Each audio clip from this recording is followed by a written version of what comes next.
Aladdin. Aladdin, this is a story of a poor young man and a proud princess who dare to wish and dream. One dark night, an evil sorcerer and a foolish thief raced across the Arabian desert, chasing a magical glowing scarab medallion. When it stopped, the sand rose up into a huge tiger's head, its mouth opening to... "The Cave of Wonders," whispered Jafar, the Sultan's advisor.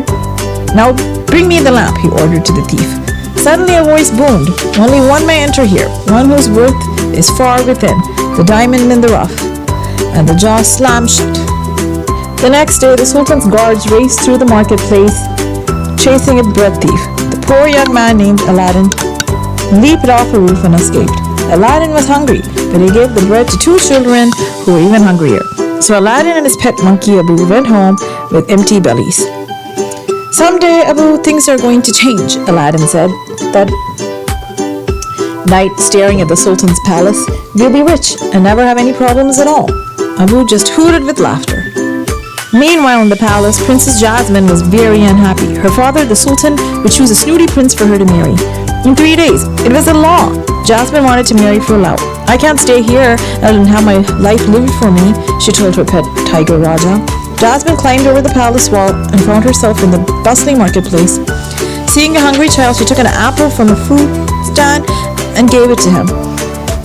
"Thief!" cried the fruit seller. Aladdin had been watching. "She is my sister," he called, stepping in to help. "Come along, sis," and led her safely away. "So where are you from?" Aladdin asked on his rooftop. Jasmine sighed. "I ran away. My father is forcing me to get married." "That's awful," Aladdin said. Suddenly, palace guards thundered in and grabbed the poor bread thief. "Unhand him," Jasmine cried, throwing back her hood. "By order of the princess." "The princess?" gasped Aladdin. "My orders come from Jafar," explained the captain. Jasmine hurried back to the palace to try to free her friend. But Jafar would not free him. Magic had revealed the diamond in the rough. It was Aladdin. Jafar transformed into an old prisoner and lured Aladdin through a dungeon passageway to see a cave of treasure. Aladdin and Abu stood before the Cave of Wonders. The old man cried, "Fetch me the lamp." The tiger let them pass, booming, "Touch nothing but the lamp." The steps led to a room with treasures and a magic carpet. The friendly magic carpet led Aladdin and Abu to another chamber. At the top of a high staircase, Aladdin found the golden lamp resting on an altar. Aladdin reached for the lamp, just as Abu reached for a glittering ruby. "Abu, no!" shouted Aladdin, but it was too late. The Cave of Wonders began to collapse around them. The magic carpet helped them escape danger, but they were trapped inside the dark silent cave.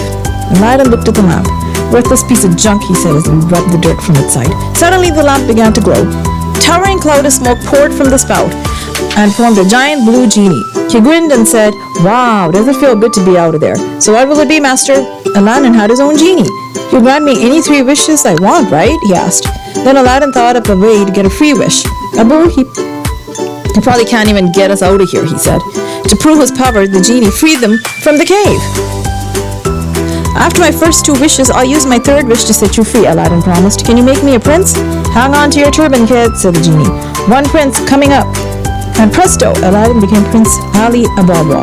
Meanwhile, at the palace, Jafar was fuming. He had no lamp, and without the lamp, he could not become sultan. The conniving advisor needed a new plan. "You marry the princess," squawked his wicked parrot, Iago, "and then you become sultan."